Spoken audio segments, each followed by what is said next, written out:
Leaders of companies, enterprises, and generally entrepreneurs, indeed leaders at all levels, they must know these basics.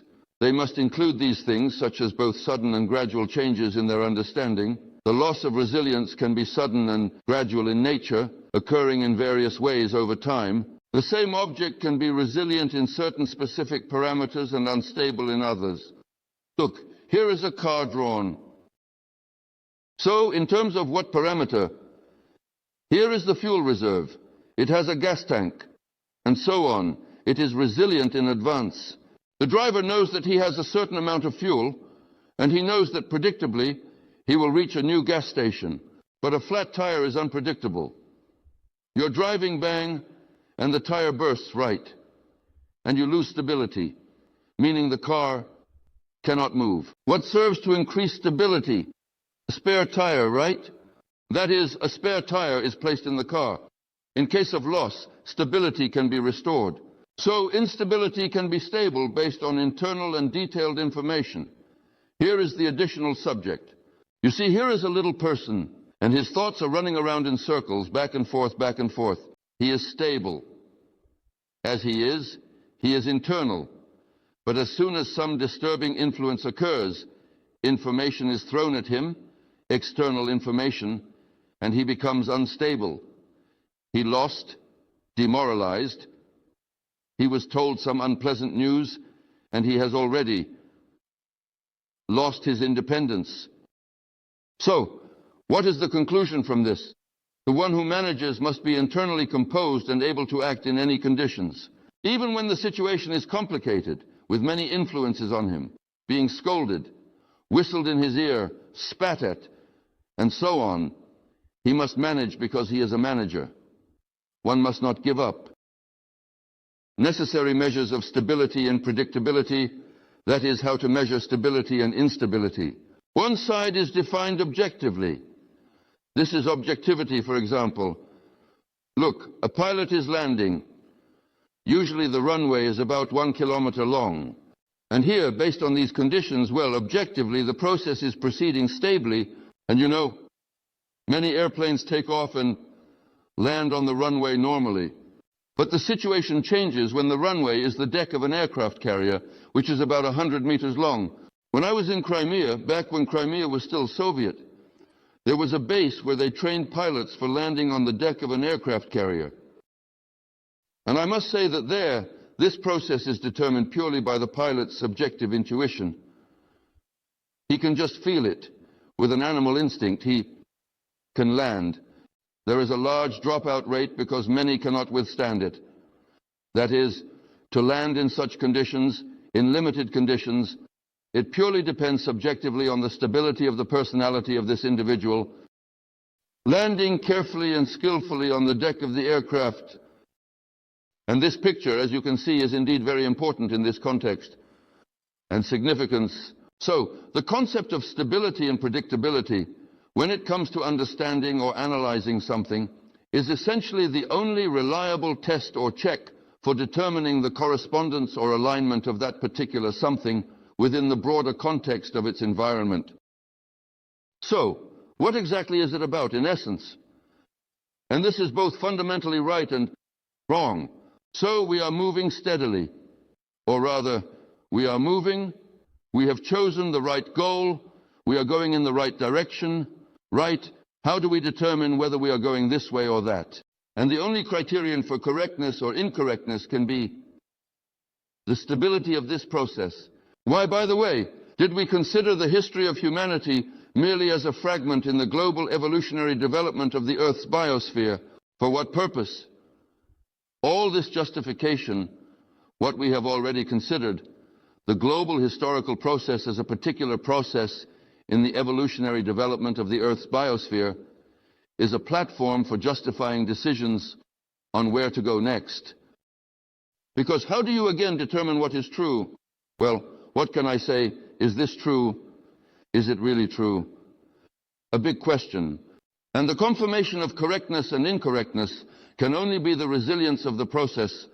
Well, I told you about dreams. For example, how to determine through understanding resilience whether you are communicating with God or not.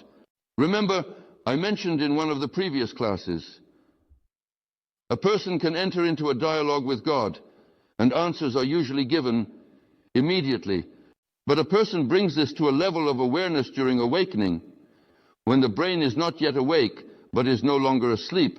And you need to be able to combine the images given to you from above with the problems you have. And how to further determine whether you are talking to God or to an egregore. Very simple. You need to pay close attention. If a hint comes to you, yes, and you follow it, and everything works out fine, then yes, God has guided you. On the second day, or the third, or after a week, a problem arose. You prayed again. A hint came to you, and it worked out again. The third time it worked. The fourth time it worked. What? The process is going steadily. Understood. This means you are on the right path. You are correctly interpreting the advice. And if it worked, didn't work, worked, then something is off here. That is, you are interpreting incorrectly, got it right. Everything is basically simple. There are no tricks here. You just need to observe. You must be able to observe and see the overall flow of things. Stability is the criterion, right, wrong, and so on, true, false. And it is in this criterion, in stability regarding predictability, that the main question of any philosophy disappears, dissolves, resolves. What is primary, matter or consciousness, and so on? Why? Because the very formulation is incorrect. One can speak of the correctness and incorrectness of something, of primacy and secondariness, only by considering the resilience of a process, and the longer the time interval of causal relationships you take, the more accurate your result becomes. The process was studied over such an interval, one probability of error. Over such an interval, the probability of error is lower. We studied even more, further reducing the probability of error. Therefore, in the concept of public safety, I repeat, the history of humanity is considered precisely for this, as a fragment in the evolutionary development of the biosphere of planet Earth. For what purpose? To reduce to the bare minimum the errors we may allow ourselves when making decisions about how we will live on in our lives. That's all. Therefore, in essence, this means that a person, in fact, has many senses. And as we all know, there is taste, clear vision, and so on. There is smell, olfaction, and a person has a sense of proportion. That is, a person can perceive all processes simultaneously and together through a biofield, but identifying it at the level of awareness may not happen immediately. And in this picture, there is an attempt to schematically show what a sense of proportion is, and to connect it with stability in predictability. Here at the top, you see this multidimensional probabilistic matrix of possible states drawn. That is, this is the universal measure we talked about, as we mentioned earlier. And here, in the illustration, a person is depicted. A person has consciousness, subconsciousness, intelligence. All of this is present here. And a person is connected to the universal measure in their subconscious. That is, generally speaking, he receives all the information at once and together through the bioplasma, through the oscillatory processes that he perceives from the universe. And what happens next? This is the sense of the universal measure. The acquisition of the Holy Spirit, which we talked about, is present in every person. Only drunkards, alcoholics, smokers, and others cut off this feeling, dull their apparatus, and it is no longer given to them. Therefore, the feeling of the universal measure exists. Therefore, if a person has conscious knowledge of the cause and effect relationships in the subject-object system, direct feedback, reverse feedback, and the environment, that is, if this scheme is in their mind and they understand it consciously, then consciousness, using conscious knowledge of cause and effect relationships, through intellect and the sense of measure, brings all this to the level of awareness. Here is the mechanism. At the core of the sense of measure lies stability and predictability. Here it is. Therefore, the sense of measure is individual feelings. It's like, one person has good vision while another does not, right? So one person sees the biofield, those are the clairvoyants, and that is considered very cool. But I will tell you this, cats and dogs, Yes, they can see the biofield of a person and lie down where there is a blockage in a person, that is, on the sick areas. Have you heard about this, right? So compare this with the animal psyche structure and who is clairvoyant. We say that if clairvoyants were also clairaudient, they would be priceless. So seeing is one thing, but understanding is another. Therefore, the sense of measure is an individual feeling, just like one person can sense smells and so on. I have even encountered one person with a clear sense of smell in my practice.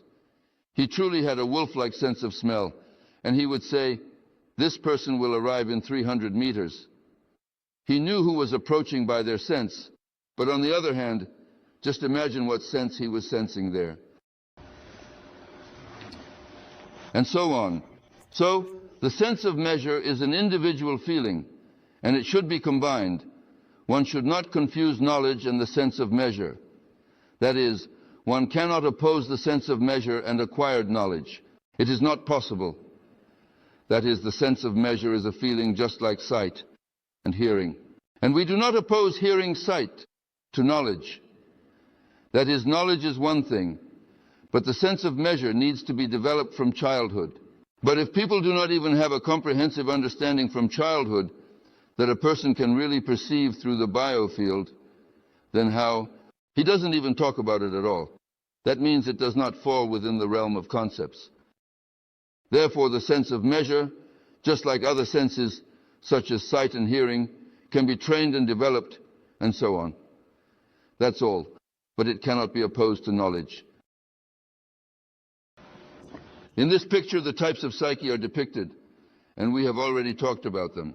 This means that a person has conditional and unconditional instincts, habits, automatism developed throughout life, reason, and intuition. Depending on what dominates in a person's behavior, one can talk about the types of psyche. If a person's reason denies intuition and serves instincts, then such a person has an animalistic structure of psyche. He means, I want to eat, I want a woman he can kill, rape.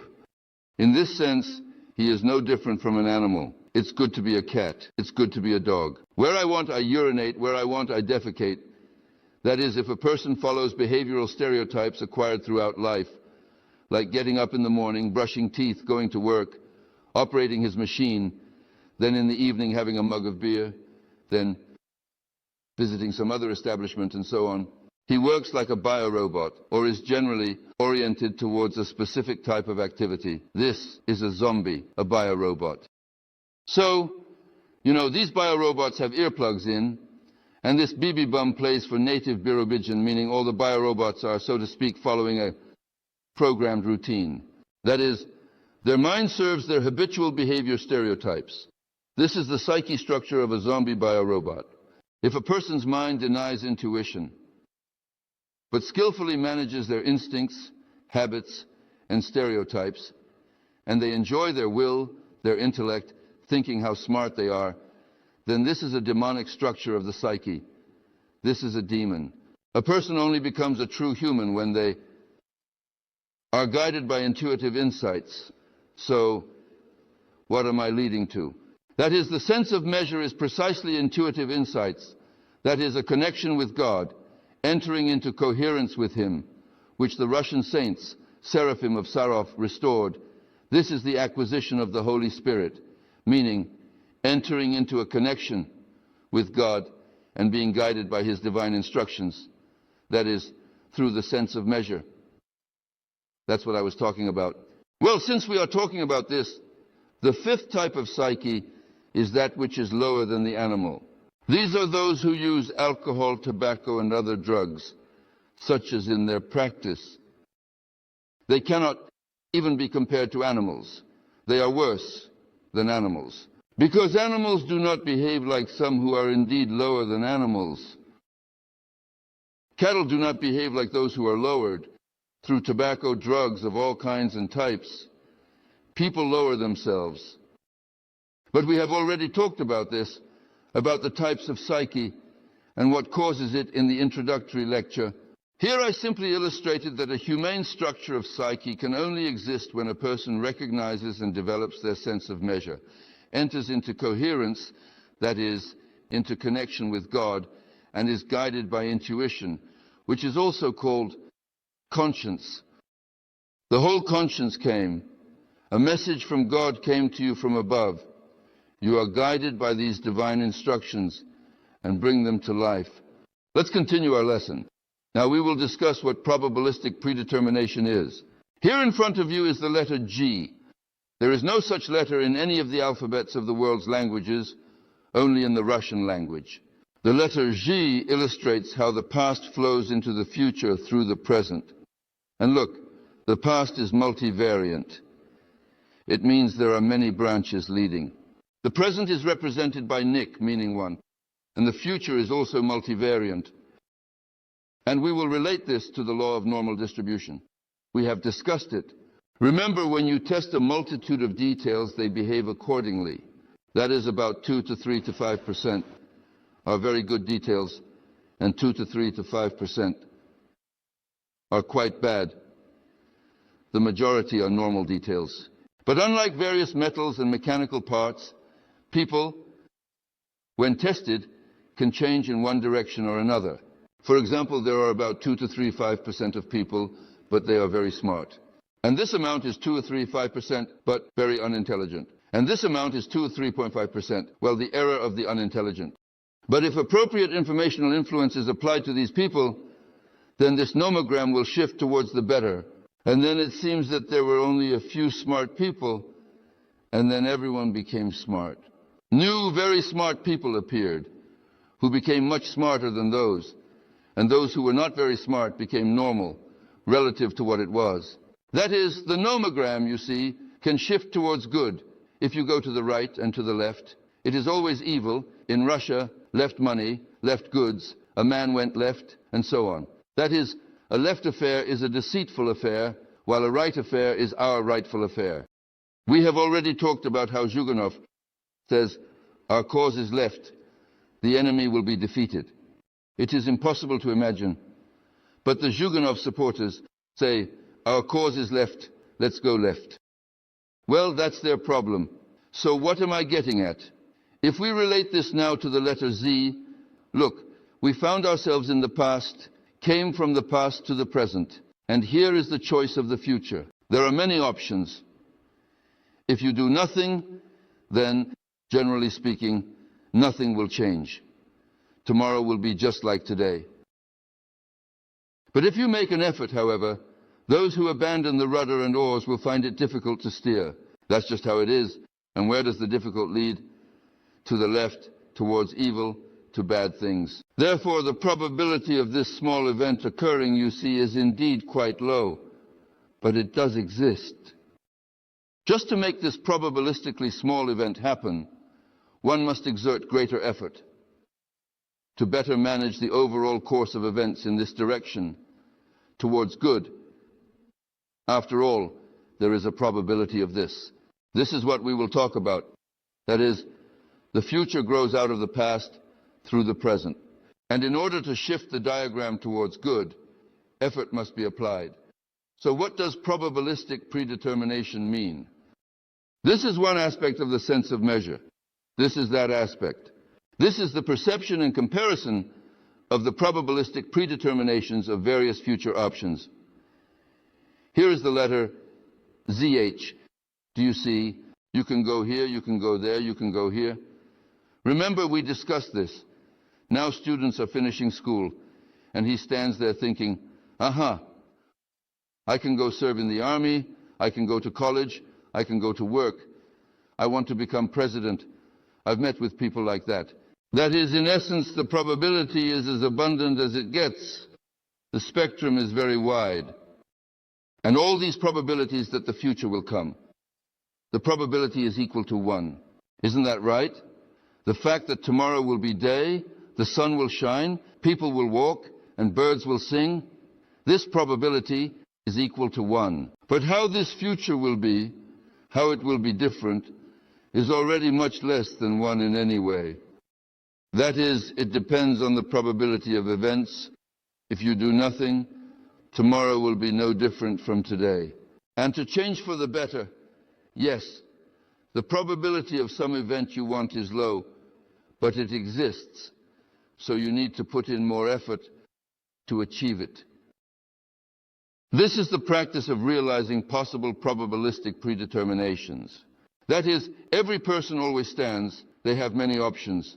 They can accept this one or that one. And there is even a small probable option, but it exists. Therefore, in order to realize this option in life, one simply needs to work harder, so to speak, to put in more effort to achieve the intended goal. This is an idealized model. Probability theory and mathematical statistics are idealized models. That life is a practice of realizing possible probabilistic predeterminations. In essence, the personal aspect in probability theory is omitted. That is, there are only numbers, and the subjectivism of management is not taken into account. Therefore, in probability theory, it does not matter who governs what or how. In probability theory, the result is important. The personal process is absent. But we now know that there are complete management functions. And what follows from a complete management function? Complete control functions imply a creative process. That is, the process of realizing probabilistic predeterminations. It is always specific and acts as a personal aspect, giving any process its individual uniqueness. And what is depicted in this picture here? The personality carries within itself the possibility and impossibility of realizing something. Here are some of our people, even in these conditions as we live. This is from practice. They say, that's it, Russia is lost. That is, look at what kind of mafia is there. They have money. What can we do? Therefore, these people kneel and surrender.